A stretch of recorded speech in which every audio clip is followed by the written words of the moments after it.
hoje nós vamos começar uma nova subsequência dessa jornada que iniciamos há algumas semanas. Estaremos falando hoje sobre a criação. Vamos começar a falar sobre o Deus Criador. E temos aí muita coisa e durante algumas semanas nós vamos estar abordando esse tema que é muito especial. E eu desafio você a nos acompanhar nas próximas semanas, porque temos muita coisa a falar sobre o Deus Criador. E hoje nós vamos particularmente trabalhar em duas vertentes. A primeira dessas vertentes que eu vou falar com vocês é sobre o fato do Criador, que é apresentado sobre o Deus Criador no Antigo Testamento. E num segundo momento, ainda hoje também, nós vamos estar falando sobre algumas controvérsias que foram criadas no decorrer da história sobre a criação. E vamos falar sobre a criação a partir do nada, ou a criação ex nihilo, como assim é conhecida no meio teológico. Temos muita coisa boa para aprender hoje, fica ligado aí com a gente, porque temos muita coisa aí que você precisa saber, que você precisa aprender. A frase do Credo dos Apóstolos, a frase inicial que nós ainda estamos nela, diz: eu creio em Deus Pai, Todo-Poderoso, Criador dos céus e da terra. Já falamos sobre esse Deus Pai, sobre esse Deus pessoal, sobre esse Deus Todo-Poderoso. E hoje vamos falar sobre esse Criador dos céus e da terra. É interessante observar que quando falamos sobre o Deus Criador, então quando falamos sobre a criação, geralmente a maioria dos cristãos tem o seu pensamento voltado para os dois capítulos principais do livro de Gênesis. O livro de Gênesis, que começa dizendo, no princípio criou Deus os céus e a terra, né? E o livro de Gênesis, o nome Gênesis, que quer dizer início, origem, tem a ideia, e é passada essa ideia de que tudo que se refere à criação está sempre presente nos dois primeiros capítulos do livro de Gênesis. Porém, nós vamos conseguir compreender que por todo o Antigo Testamento nós vamos encontrar traços sobre a obra criadora de Deus e falando sobre esse Deus Criador. É interessante observar que não está limitada a obra da criação e nem falar sobre o Criador somente nos dois capítulos iniciais do livro de Gênesis. Mas nós podemos encontrar isso não somente no Pentateuco, não somente no livro de Gênesis, mas no Pentateuco e em todas as outras divisões do Antigo Testamento, que se você estiver lembrado e não faltou a lição da Escola Bíblica Dominical, você vai lembrar muito bem dessa divisão, não é? Pentateuco, livros históricos, depois livros sapienciais e depois nós vamos encontrar ali o livro da Revelação e as cartas, e no Novo Testamento uma outra divisão. Mas fixando o nosso pensamento no Antigo Testamento, nós vamos observar várias informações e várias luzes são lançadas sobre a obra da criação e sobre o Deus Criador que eu quero abordar com você hoje. Nosso tema que nós vamos nos deter nesse momento, vamos ficar ligados sobre a criação como ordem e como se estabelece o tema dessa ordem. Dentro do Antigo Testamento, obviamente. Depois nós vamos fazer outras viagens, como eu sempre tenho convidado você a fazer, por alguns aspectos, por alguns momentos da história. Hoje nós vamos viajar pelo século 2, 3 e 4, é onde aconteceu no período da história onde mais se falou sobre a questão da criação, sobre a doutrina da criação e de Deus como Criador. Nós vamos estar abordando isso muito hoje, e daqui a pouco a gente vai fazer uma série de viagens em pensamentos de grandes teólogos que existiram no passado e que abordaram muito essa questão da doutrina da criação. Mas como eu estava falando, podemos e temos que romper a barreira de que a obra da criação e as informações sobre o Deus Criador estão presentes somente nas páginas iniciais do livro de Gênesis. Tem uma passagem especial nos livros proféticos, né, que fazem parte da divisão, né?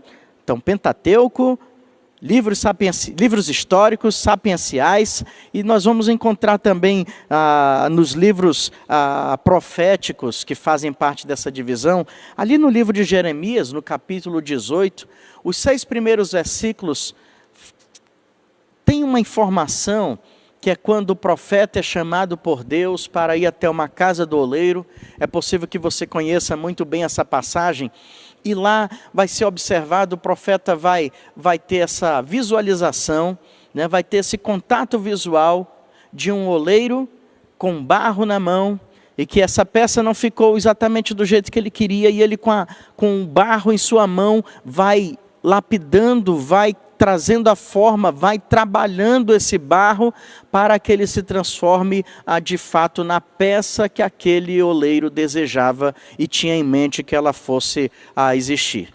Então observe, não somente em Gênesis, mas em outros momentos, em outros livros históricos, proféticos, sapienciais, nós vamos encontrar muito bem falando sobre esse Deus Criador.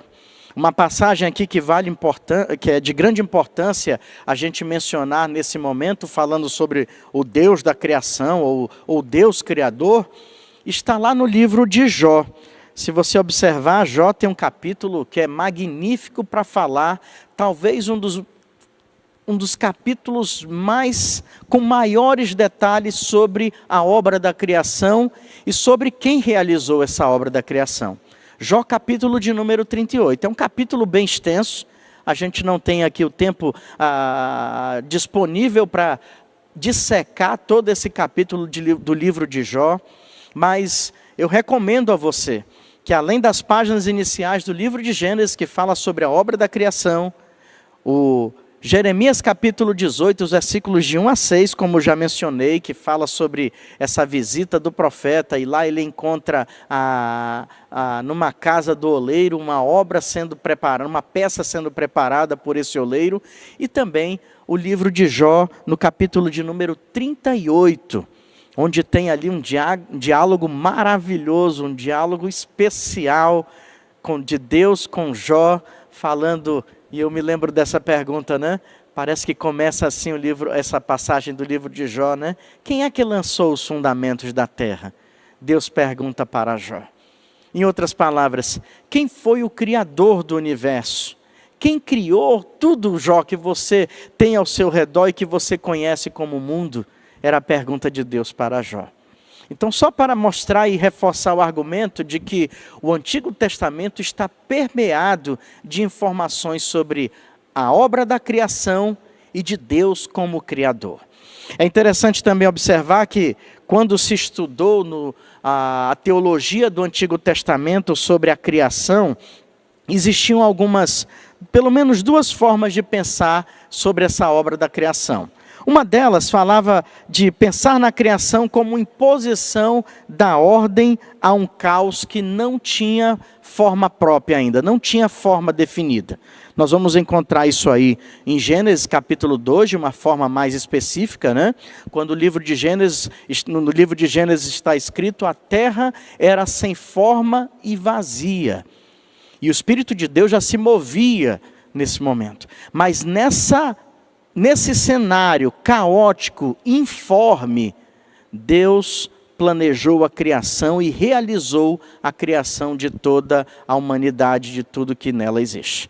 É interessante observar isso aí. Então, a primeira forma de estudar a obra criadora de Deus no Antigo Testamento, realizada pelos teólogos na história, foi essa: imaginar que existia um grande caos, e esse caos, segundo uma ordem estabelecida pelo próprio Deus, ele agora começa a criar a sua própria forma. Uma outra forma que foi estudada, isso no passado bem remoto, foi muito debatida também, e se entendia que a criação podia ser imaginada como um conflito vitorioso entre Deus e uma série de forças caóticas. No livro de Jó, por exemplo, e também em alguns outros livros, é feita menções a monstros, ou então a criaturas, né, como dragões, o Leviatã, que é mencionado, mas também podemos encontrar em outras matérias, em outras literaturas, monstros com o nome de Nahar, Tanim. E o que esse estudo da obra da criação imaginava? Alguns teólogos entendiam que essa ordem criada por Deus veio como resultado de um conflito vitorioso entre personagens do mal que colocaram uma ordem, um caos no universo, e Deus foi lá e tentou e conseguiu, através da sua obra criadora, colocar uma ordem a tudo isso aí. Além do Antigo Testamento, e aqui a gente passando um pouquinho pela história, a gente pode também perceber que existiu também alguns paralelos entre a história do Antigo Testamento, registrada no Antigo Testamento, e algumas literaturas, algumas narrativas de outras culturas. Eu posso citar pelo menos duas aqui para vocês nesse momento. A literatura, as culturas do Oriente Antigo, por exemplo, a ugarítica e também a cultura cananeia, tinham narrativas que pareciam similares às narrativas contidas no Antigo Testamento. Com uma observação que é muito importante. Na maioria dessas narrativas, a natureza, por exemplo, aqui para ficar de uma forma bem clara para você, a natureza era entendida como se fosse uma divindade. O Antigo Testamento vai mostrar que, embora pudesse haver alguma similaridade, alguma sensação de aparência entre as narrativas do Antigo Testamento, contidas nas Escrituras Sagradas, e as narrativas dessas outras culturas, aqui que mencionei, cananeia, ugarítica e muitas outras, parece que havia algumas semelhanças. Mas o fato é que, na Bíblia Sagrada, em especial no Antigo Testamento, que é o que nosso foco está voltado agora, esse pensamento mostra bem claro que existiu um Criador, existiu uma divindade, existiu um Deus Criador, e não deuses criadores. Essas culturas, embora essas narrativas sejam muito semelhantes às que são contidas nas Escrituras Sagradas, em especial no Antigo Testamento, nós vamos observar que elas entram em conflito com a literatura bíblica, pelo fato de que lá apresentam um Deus Criador. Deus que criou os céus e a terra, Deus que criou o mundo e tudo que nele existe. O Deus que chamou essas coisas à existência. E você vê, por exemplo, algumas culturas entendem como partes ou então itens da natureza como sendo deuses. E aqui nós precisamos ser bem claros como uma das primeiras premissas sobre a obra da criação, conforme aquilo que é apresentado no Antigo Testamento. A natureza não é um Deus. Embora algumas filosofias e alguns pensamentos que ainda persistem até os dias de hoje, insistam em dizer ou então acreditar a natureza uma certa divindade. O Antigo Testamento não mostra dessa forma. Mostra uma natureza subordinada a Deus, uma natureza criada por Deus, e não como sendo um Deus que, em parceria com o Deus Criador, desenvolve um plano de criação, um plano de surgimento de todos os demais itens da natureza. A natureza, ela é subordinada a Deus. A natureza não é um Deus, não deixe se confundir por isso. A natureza foi criada por Deus, ela não é divina, ela não é um Deus, ela é criada pelas mãos de Deus.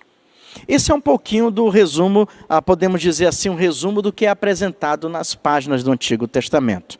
Um pouco desse embasamento bíblico-teológico do livro de Gênesis, das primeiras páginas do livro de Gênesis, mas que você vai encontrar muita literatura no Antigo Testamento falando sobre esse Deus Criador e da obra da criação que ele providenciou, que ele gerou através dessa ordem que ele estabelece sobre o universo. Um outro ponto importante, que é o segundo foco do nosso estudo neste dia, eu quero me voltar agora, meu pensamento junto com você, para um termo que era muito utilizado no passado. Um termo falado na língua latina, né? Em latim, era escrito ex nihilo. Vai aparecer aí na sua tela essa expressão, ex nihilo. O que é a expressão ex nihilo?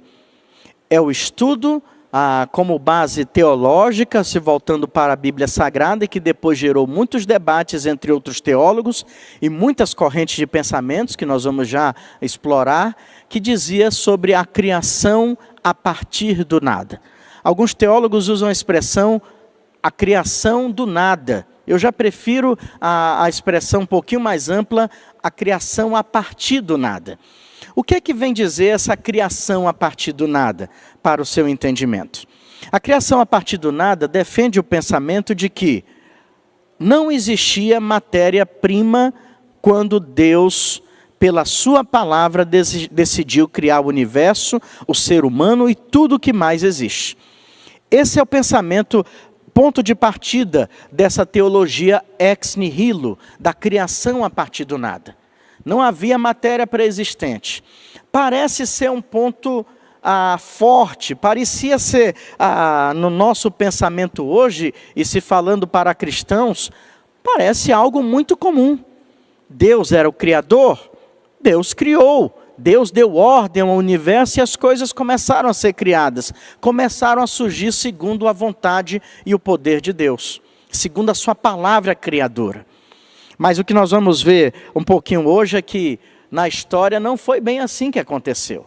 Surgiram muitas correntes de pensamento, muitas, digamos assim, confusões doutrinárias, até mesmo entre teólogos cristãos, que começaram a fazer uma série de questionamentos sobre a obra criadora de Deus. E sobre esses questionamentos nós podemos abordar alguns aqui, partindo do princípio dessa conceituação da criação ex nihilo. Quando surgiu essa definição e os estudos baseados no Antigo Testamento tentaram demonstrar que a criação foi a partir do nada, surgiu uma corrente de pensamento muito forte que trouxe uma controvérsia muito grande entre os cristãos da época do século II. Nome dessa corrente de pensamento? Gnosticismo. Os agnósticos do século II, os que aderiram ao gnosticismo, essa corrente de pensamento, eles começaram a questionar os teólogos da época e eles diziam o seguinte: primeiro ponto, que defendido pelo gnosticismo em relação à obra criadora de Deus, estava relacionado à pessoa de Deus. Os gnósticos diziam o seguinte: na realidade não foi o Deus criador, na realidade não foi o Deus que criou a humanidade, que criou a natureza, que criou os seres humanos. Mas esse pensamento gnóstico dizia o seguinte: precisamos dividir a história em dois momentos da criação. Primeiro, o Deus que criou a humanidade, que criou o mundo, e uma unidade e uma outra divindade um pouco inferior, que é aquela que criou outras coisas. Então havia uma distinção. Eles chamavam primeiro um Deus, dizendo que esse Deus que resgatou a humanidade, o Deus que trabalhou na salvação da humanidade, que isso vai estar muito mais relevante ali nas páginas do Novo Testamento, para os gnósticos era um: o Deus Redentor, o Deus Salvador. E para esses mesmos gnósticos diziam: o que criou a humanidade foi um outro Deus. Ou seja, na controvérsia do gnosticismo surgiram ao pensamento de que dois deuses existiam: um que criou a humanidade e o mundo e tudo que nele existe, e um outro Deus que era o Deus Salvador, o que trabalhou no plano da salvação da humanidade. Isso gerou muita confusão, isso gerou muito problema em muitos teólogos. Para vocês terem uma ideia, esse primeiro Deus, o Deus Criador, segundo o pensamento gnóstico, não era sequer chamado de Deus. Eles tinham um nome para esse Deus, um nome esquisito: Demiurgo. Para os gnósticos, quem criou o mundo, a humanidade e tudo que nela existe foi Demiurgo. E quem estava trabalhando em prol da humanidade, de salvar a humanidade, de resgatá-la dos seus pecados, esse sim era o Deus da Bíblia. Então vejam a confusão que foi instaurada para se falar sobre a criação. Não, o Deus que salva é um, mas o Deus que criou o ser humano que precisa ser salvo foi outro, foi o Demiurgo. Imagine você no século II, e a gente fazendo esses passeios na história, você pode se encaixar aí, tentar fazer um exercício mental de tentar voltar na história, onde se debatia, se discutia com veemência sobre quem criou o universo e quem criou a humanidade. Então imagine, os gnósticos vieram e parecia que algo era tudo muito simples. Os teólogos ali da época em que já o credo dos apóstolos, que dizia de uma forma bem veemente, logo nas suas linhas iniciais: creio em Deus Pai, o Todo-Poderoso, o Criador dos céus e da terra, agora tem um grande embate. esse embate agora chegava e dizia, não, mas de que Deus vocês estão falando? Porque o Deus que salva a humanidade é o Deus que está bem forte e visível no Novo Testamento, que envia o seu único filho para morrer na humanidade na cruz do Calvário. Mas eles dizem, o Deus que criou a humanidade, que precisa ser salvo, não é o mesmo Deus, é demiurgo. E agora algo que parecia tão simples de entendimento, é gerado uma grande crise teológica. Em quem acreditar? Qual é o pensamento que vale? No de Gênesis, dos livros históricos, dos livros proféticos que diziam que o Deus Pai criou os céus e a terra e a humanidade? Ou se acredita em um Deus, um segundo ou um primeiro Deus que ficou encarregado somente da obra da criação? E aí nós vamos ter uma série de problemas e alguns grandes teólogos começam a surgir na história, alguns para defender a criação ex nihilo, a criação a partir do nada, a criação somente feita por Deus, e outros que surgiram aí para falar e para debater essas questões e serem grandes opositores. Como principal desenvolvimento dessa filosofia do gnosticismo, nós precisamos conhecer um pouquinho o mundo do século II, quando surgiu esse pensamento falando sobre dois deuses. O Deus que criou a humanidade e o Deus que salva a humanidade. Se nós voltarmos um pouquinho bastante tempo, no século II, nós vamos observar que, observem bem comigo, qual era o pano de fundo cultural e religioso quando o cristianismo começa a alavancar-se e começa a avançar e ganhar muitas vidas a que se rendem a Cristo. Qual era o pano de fundo dessa história do século I e do século II? Era uma história, era um mundo que era dominado por várias filosofias gregas, filosofias pagãs. Esse era um mundo que havia sido expandido, que havia sido dominado pelo conhecimento grego, pela língua grega e também pelas práticas, inclusive, de pensamentos religiosos dos gregos. E para os gregos, os gregos pensavam da seguinte forma, olha, nós podemos entender que o mundo de fato foi criado, mas, e aí começa a controvérsia em relação à criação ex nihilo, a criação a partir do nada. Como muitas dessas filosofias pagãs estavam presentes no meio desse mundo, envolvendo a mente dessas pessoas, muitas delas que estavam se convertendo ao cristianismo, nós vamos observar a partir de agora que a confusão começa a ser instaurada como base de fundo como pano de fundo dessa cultura grega. Os gregos imaginavam o seguinte, não, houve um Deus criador sim, mas esse Deus na realidade foi um arquiteto das coisas criadas. E essas filosofias pagãs passavam pela seguinte premissa. Houve um Deus que criou todas as coisas, houve um Deus que criou a humanidade, mas é importante observar que uma matéria-prima já existia e esse arquiteto, utilizando-se dessa matéria-prima, começa a criar as coisas existentes no nosso universo, incluindo a humanidade. Essa filosofia grega essas filosofias pagãs, muito dominantes no pensamento grego, que vão fomentar o pensamento gnóstico, que primeiro diz que houve um demiurgo, um Deus, entre aspas, criador, que não era o mesmo do Deus Salvador. E segundo, que vai dizer que ao criar, ao momento em que Deus criou a humanidade e todo o universo, ele pegou e utilizou-se de obras já existentes, de matéria-prima já existente.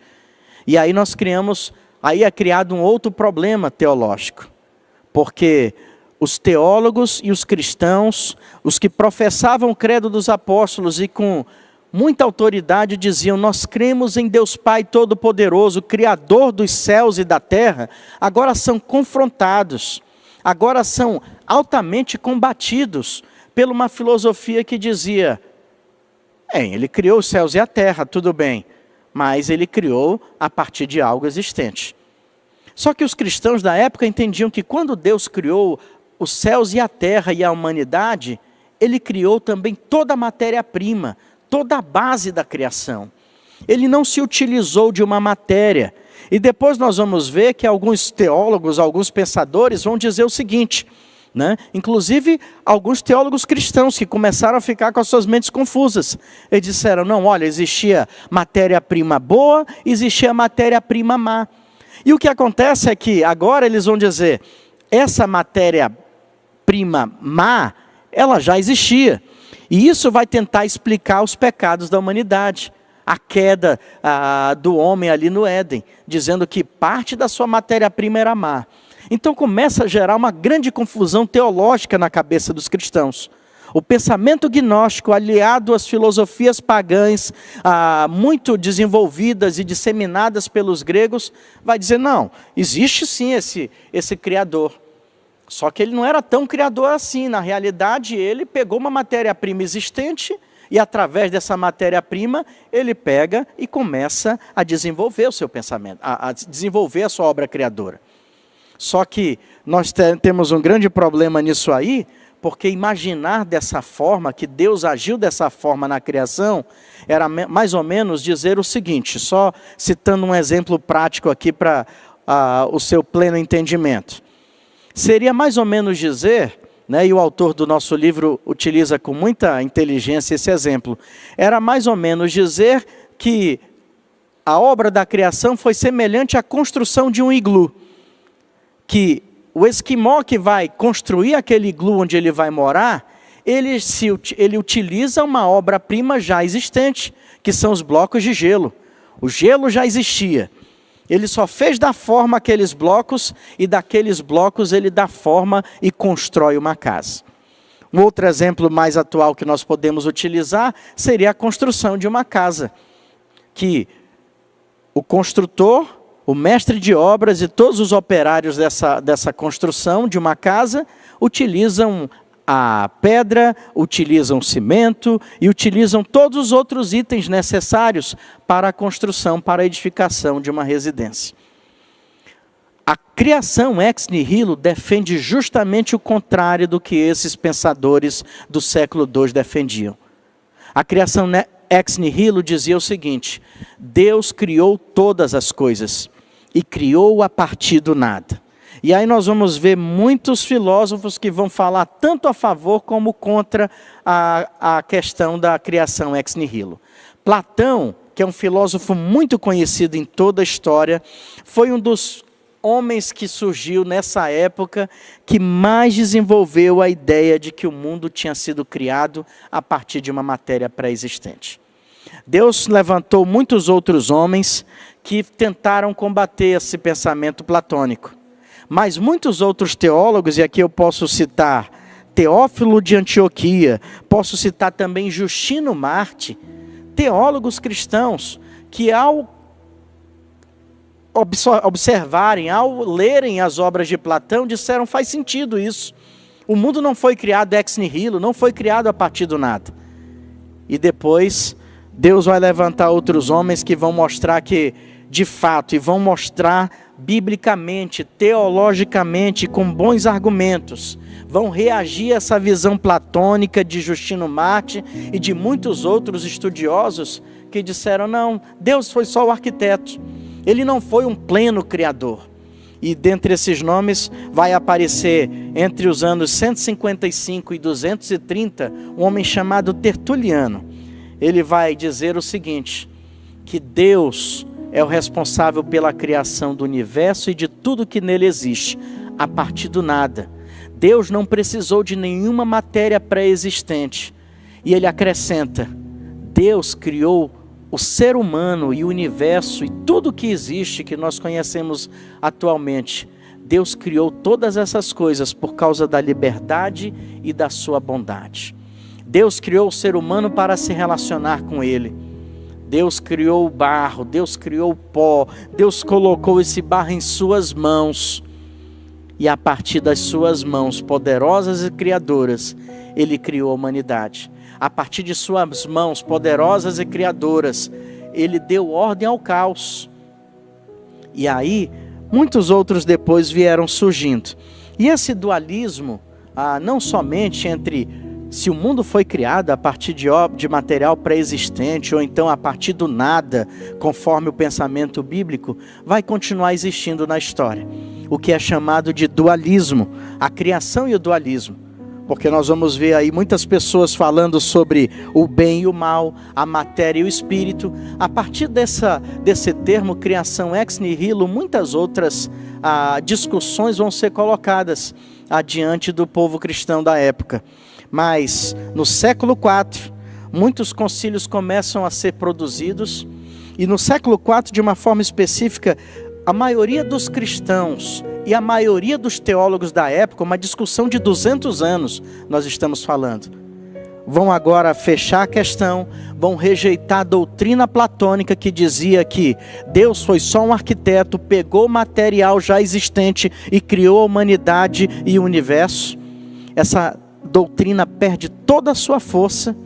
E agora credos vão reforçar aquilo que o credo dos apóstolos estavam dizendo. O credo niceno, no século IV, vai começar a sua declaração de fé dizendo: Criador, creio em Deus, Criador do céu e da terra, afirmando a criação divina tanto do mundo material quanto do mundo espiritual. E mais adiante, e aliás um pouquinho atrás, no quarto concílio de Latrão, que foi realizado em 1215, uma informação histórica importante. E eu separo essa informação histórica e quero concluir com ela, porque tem um trecho maravilhoso desse concílio que vai muito bem se equiparar ao que foi redigido no Credo dos Apóstolos. E o trecho que eu quero ler para vocês desse concílio diz assim: cremos firmemente e confessamos publicamente que existe só um único Deus verdadeiro, Criador de todas as coisas invisíveis e visíveis, espirituais e físicas, o qual desde o princípio de todos os tempos e pelo seu poder onipotente criou tudo a partir do nada, criou tudo ex nihilo. Eu achei maravilhoso esse trecho desse quarto concílio, o quarto concílio de Latrão. E quero reforçar esse pensamento dessas palavras ditas nesse concílio. E aqui eu termino esse estudo falando essa parte inicial sobre o Deus Criador. Na próxima semana nós vamos falar sobre as implicações da criação de Deus. Mas por hora, eu quero concluir citando as palavras que o apóstolo Paulo disse quando escreveu à igreja de Roma, onde haviam cristãos que eram fortemente influenciados por pensamentos pagãos e também por toda a doutrina do gnosticismo, que era muito forte naquela época.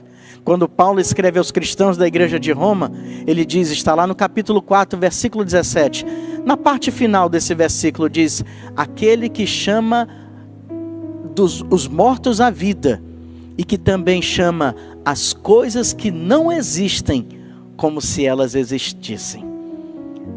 O Deus que chamou à existência as coisas que não existiam como se elas existissem. Foi esse o Deus que criou a terra. Foi esse Deus que criou o universo. Foi esse Deus que criou os céus e tudo que está contido nele. Foi esse Deus que criou a mim e a você e criou a partir do nada, porque Ele é o nosso Deus Criador. Que Deus abençoe grandemente a sua vida e que ao perceber que você é tão importante para Deus quanto é o universo, porque assim como a peça foi criada pelo oleiro a partir do barro, Deus criou a sua vida e a vida de hoje, mais de 7 bilhões de habitantes na Terra, para mostrar como Ele é cuidadoso com tudo que Ele criou, incluindo você. Que Deus abençoe a sua vida.